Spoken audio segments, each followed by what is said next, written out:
ड्राइवरों को पहले ज़माने में मैंने देखा था डंडा होता था, वो जो खिड़की खोलते थे ना उनके बगल में होता था। भाई ये कौन बड़े माफिया हैं, पर्चा लगता है लगने दो।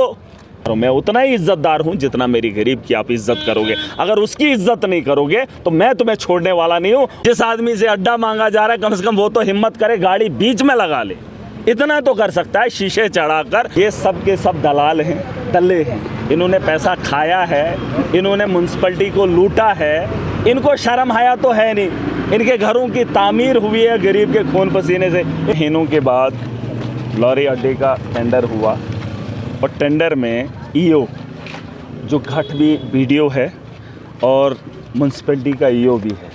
7 दिन के लिए जब उसको मौका मिला था एक ब्लॉक के अंदर, उसने 20 से 40 लाख जो है पेमेंट निकाल दी। चोर लोग थे, गुंडे मवाली थे, उनकी पेमेंट निकाल दी और वहाँ से उठ के भाग गया। एक दूसरी बात, जब इसको टेंडर निकालना था तो टेंडर में ये साफ़ करना था नेशनल हाईवे पे म्यूनसिपैलिटी के लोग वसूली नहीं कर सकते हैं। नेशनल हाईवे पे इन लोगों को बताया गया है कि आप गाड़ियों से पैसा ले लीजिए। जब कानून बना है पूरे हिंदुस्तान के अंदर म्यूनसिपैलिटी एरिया अपने इहाते में पैसा लेगी, ना कि नेशनल हाईवे पे। हम टोल टैक्स भी भरेंगे, नेशनल हाईवे पे एजेंटों को के पैसे भी उनकी जेबों को भी भरेंगे। और वो जो है एक पहले ईओ था उसको गाड़ी गिफ्ट कर दी। और ये जो ठेकेदार है इसने एक ठेका तब लिया था जब 100 रुपये में से 20 रुपये इसने भरे थे और बाकी की 80 रुपया बकाया है म्यूनसिपैलिटी का। पता कर लीजिए वो पैसा कहाँ है। इनका ये तर्ज रहा है 60-60 रुपये गरीबों को लूट कर घरों को बनाने का। इनको लगता है ये धंधा चलता रहेगा और हमें कोई पूछेगा नहीं।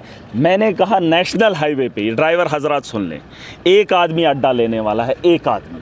जैसे आज इनने एक ड्राइवर को पकड़कर पीटा है, मारा है, उसके आप हमने एप्लीकेशन दी। आज हमने कानून का सहारा देखना है कि कानून कितना साथ देता है एक आम आदमी का, इसका हम इंतज़ार करेंगे। लेकिन अगर कार्रवाई नहीं हुई, अगर फिर से नेशनल हाईवे पर इन्होंने अड्डा लेना शुरू किया, पुलिस ने कार्रवाई नहीं की, तो मैं आपको बता रहा हूं कि जिस तर्ज पे ये लोग आते हैं उस तर्ज पे आप जिम्मेदारी उठा लीजिए, क्योंकि वक्त आ गया है जवाब देने का। और मैं आपके साथ खड़ा हूं, पूरी ताकत के साथ खड़े हो जाएंगे। माफिया को रोकने का पूरा इंतज़ाम किया है हमने। आज हमने एप्लीकेशन दी है, अगर उनके खिलाफ़ कार्रवाई होती है, FIR लगती है, तो यकीनन हमें एक भरोसा होगा। अगर नहीं करेंगे, आप मुझे बता दीजिए, म्यूनसिपैलिटी के टेंडर हुए, टेंडर में ये चीज़ बताया गया है आपको बाथरूम होना चाहिए।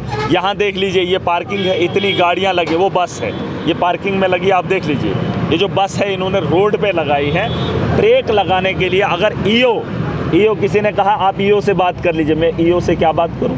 अरे नेशनल हाईवे पे जिसने अथॉरिटी इनको दे दी, आप पैसा लूट लीजिए, उसने यहाँ पे बिना बाथरूम के टेंडर निकाल दिया, बिना पार्किंग के टेंडर निकाल लिया। हम पैसा टैक्स किसका भरते हैं? पार्किंग का और वॉशरूम का। वो चीज़ हमारे पास है नहीं। सफाई का भरते हैं, वो सफाई तो हो नहीं रही है।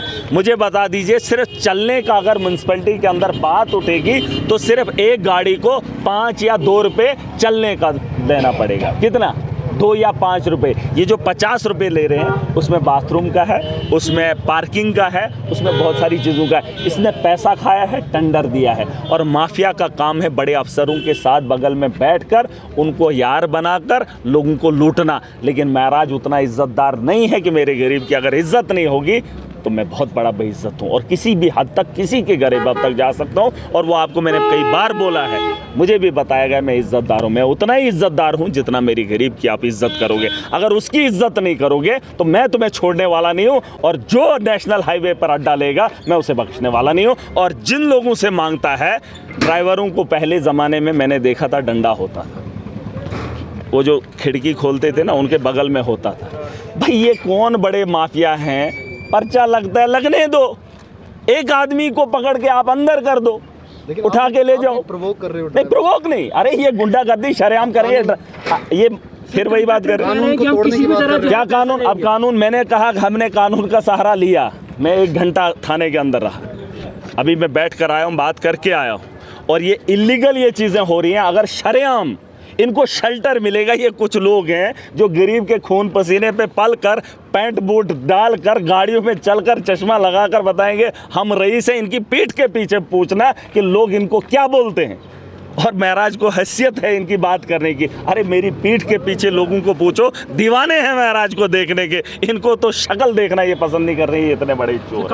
हाँ तो वो आप मैंने बता दिया, जिससे पैसा जिसकी जेब से खाली हो रहा हो उसको तो एहसास होना चाहिए, उतनी तो कदर करनी पड़ेगी भाई साहब, है ना। अगर इतना लड़ाई आप नहीं लड़ सकते हो तो महराज अकेला कितना ही लड़ेगा। अब मैं आ भी इधर हूँ, मैं आपके लिए खड़ा हूँ। कल मैं यहाँ पर था, मैंने वहाँ से बंद करवा दिया, है ना। अब हर वक्त हर जगह महराज तो हो नहीं सकता। जिस आदमी से अड्डा मांगा जा रहा है कम से कम वो तो हिम्मत करे गाड़ी बीच में लगा ले, इतना तो कर सकता है। शीशे चढ़ाकर गाड़ी भी, अरे सुन लीजिए रोड में लगा। अरे ये मत बोलो ना आप इलीगल। अरे जो पैसा ले रहा है वो इलीगल तुझे लग रहा है? वो गुंडागर्दी।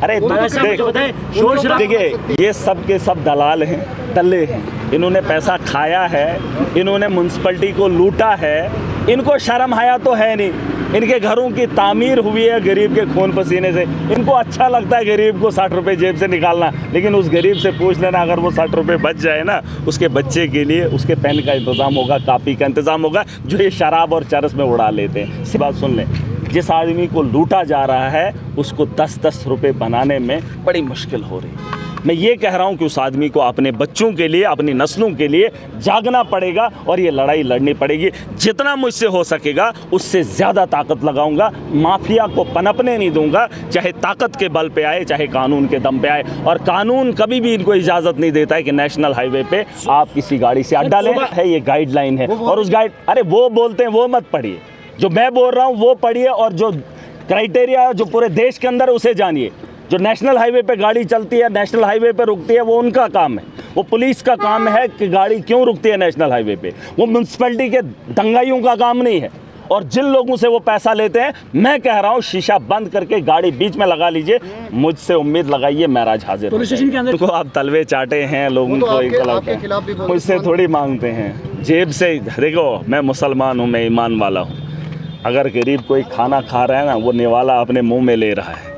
हुक्म है उसे, अगर कोई इतने में चोर आ जाता है या डाकू आ जाता है या कोई जानवर आ जाता है, उससे वो निवाला छीन लेता है हाथ से, क्योंकि वो मुंह की ओर ले रहा है।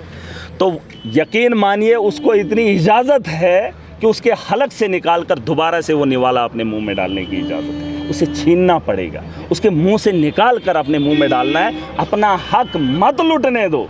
और इसका तमाशा अगर आप देखते रहोगे, क्या हैं ये लोग, 1 हैं 2 हैं 4 हैं, क्या है? अरे 4 आदमियों से ठीक है एडमिनिस्ट्रेशन इनके साथ है, फिर क्या हुआ? तो क्या हुआ?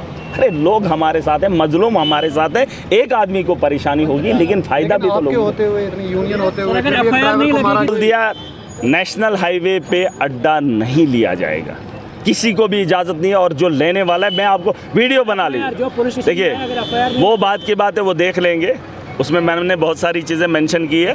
मैं ये कह रहा हूँ कि अगर नेशनल हाईवे पे आपको अड्डा मांगा जा रहा है, जो भी गाड़ी वाला है गाड़ी बीच में लगा लीजिए। एक नहीं, एक के साथ 10 खड़े हो जाइए, 10 के साथ 20 हो जाइए, चाहे सिविल गाड़ी भी है उनको भी खड़ा होना पड़ेगा। माफिया को जड़ से ख़त्म करना है। उन्हें फंसा रहे हैं सर, आपको लगता है कि आप नौजवान पे काम कर लीजिए? देखिए कुर्बानियों के बगैर माहौल नहीं सुधरेगा। मैं MLA बन गया हूँ। अरे सुन तो लीजिए, स्टेशन गए ना आप, मैं गया कंसर्न एक MLA गया हूँ, दरख्वास्त दी है। अब देखेंगे कानून क्या करता है, देखेंगे ना।